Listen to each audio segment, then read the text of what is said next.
अज़ीज़ तलबा व तालिबात अस्सलामुअलैकुम। उम्मीद करती हूँ आप सब खैरियत से होंगे। कल गुजराती के पीरियड में हमने फर्स्ट सेमिस्टर के ताल्लुक़ से जो भी एक वाक्य के प्रश्न थे, जिसमें कर्ता, कृति और साहित्य प्रकार, उसके प्रश्न हमने रिवीज़न किए।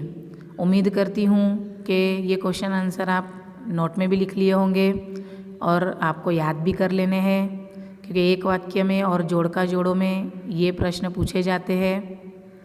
आज हम सेकंड सेमेस्टर की शुरुआत करते हुए आगे बढ़ते हैं और एक नया लेसन शुरू करेंगे, जो कि है पाठ 15 100 टचनू सोनू।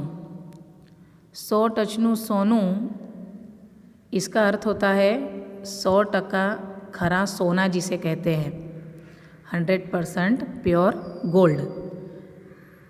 तो यहाँ इसकी लेखिका है सुधा मूर्ति, जिनकी तस्वीर आप देख सकते हैं, और साहित्य प्रकार है टूकी वार्ता।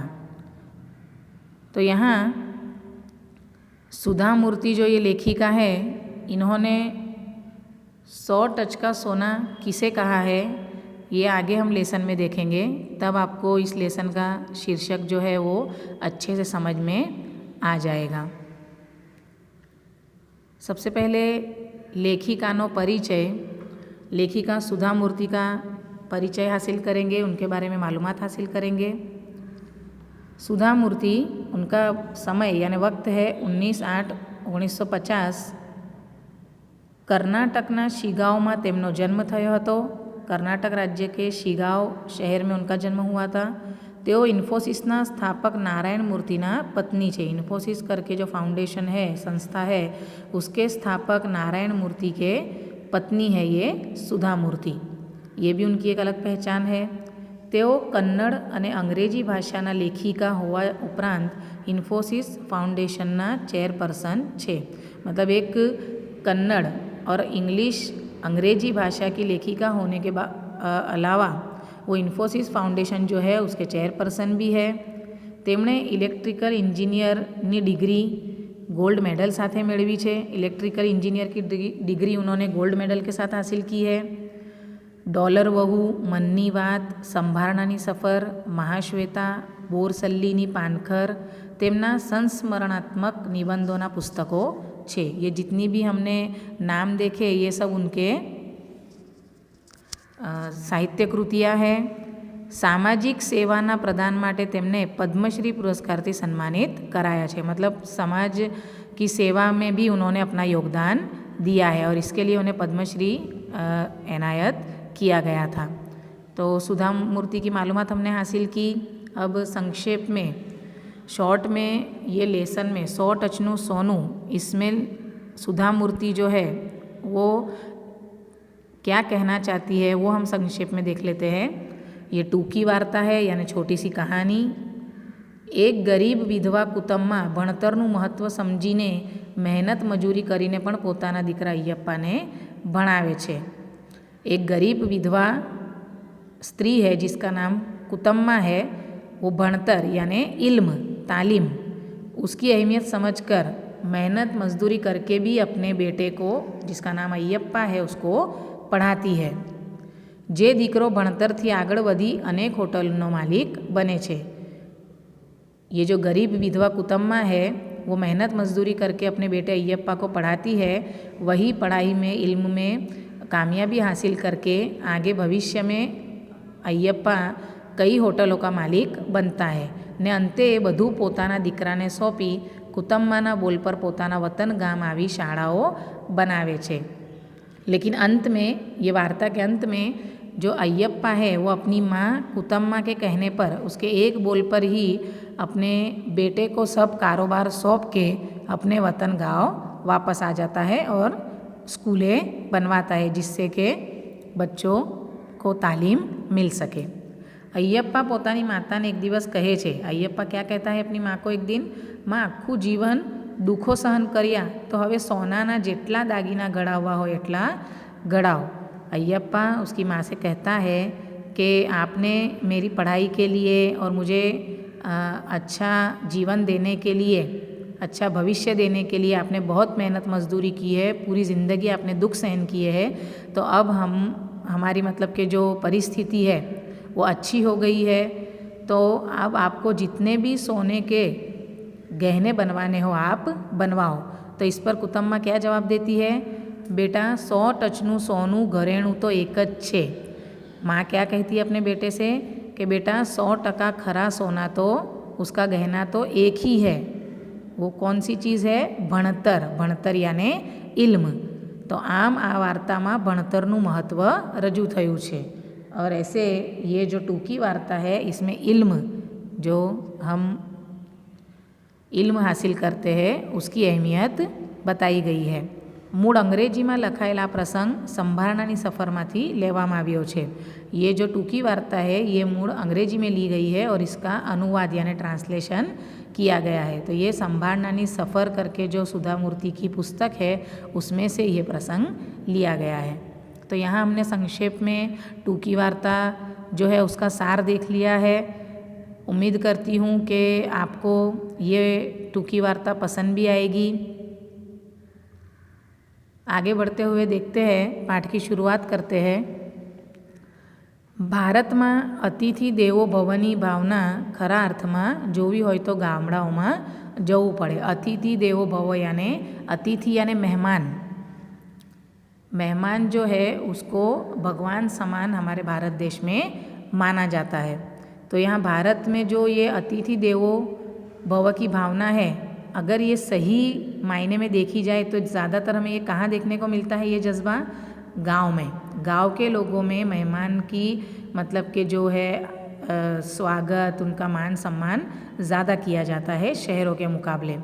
जेम खोरडू वधारे गरीब एम ए भावना वधारे मजबूत। क्या कहती है सुधा मूर्ति कि जितना खोरडू यानी परिवार या घर, जितना ज़्यादा गरीब होगा परिवार उतनी ही ये भावना उनमें ज़्यादा होगी। कौन सी भावना, अतिथि देवो भव की भावना।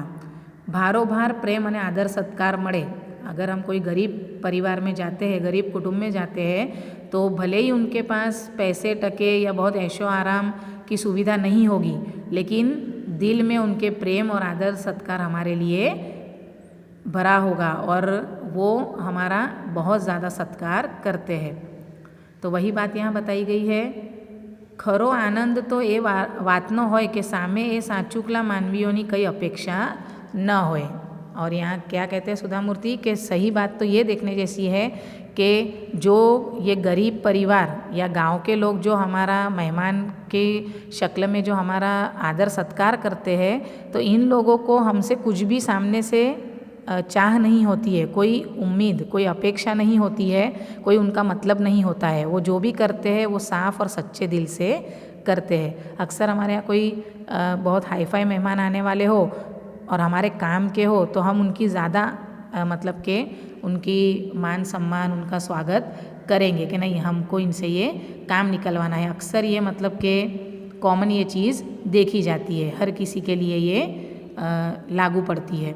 लेकिन अगर कोई गरीब हमारे यहाँ आता है तो हम उसका इतना आदर सत्कार नहीं करते हैं, उसकी हम अवहेलना करते हैं, इतना उस पर ध्यान नहीं देते हैं। तो वो बात यहाँ बताई गई है कि गांव के लोग ऐसे नहीं होते हैं। गांव में भले ही उनके पास पैसे या सुख सुविधा नहीं हो, लेकिन उनका दिल बहुत ही साफ़ होता है और वो मेहमान की बहुत ही प्रेम और आदर सत्कार करते हैं, और कोई भी अपेक्षा के बिना, यानी सामने से कोई भी कुछ भी पाने की उम्मीद के बिना। तो वो बात यहाँ सुधा मूर्ति ने बहुत ही सुंदर तरीके से हमारे सामने रखी है।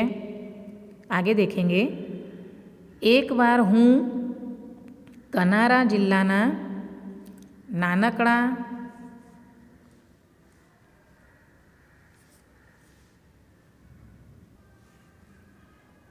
एक વાર હું કનારા જિલ્લાના એક નાનકડા રૂપકડા ગામે શાળાના સમારંભમાં હાજરી આપવા ગઈ હતી।